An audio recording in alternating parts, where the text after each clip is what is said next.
हिरण्यवर्णां हरिणीं सुवर्णरजतस्रजां चन्द्रां हिरण्मयीं लक्ष्मीं जातवेदो महावह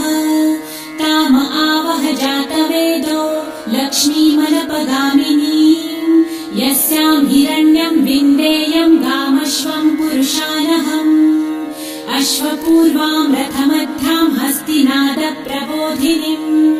श्रियं देवीमुपह्वये श्रीर्मा देवी जुषताम् कासोस्मितां हिरण्यप्राकाराम् आर्द्रां ज्वलन्तीं तृप्तां तर्पयन्तीं पद्मे स्थितां पद्मवर्णां तामिहोपह्वये श्रियम् चन्द्रां प्रभासां यशसा ज्वलन्तीं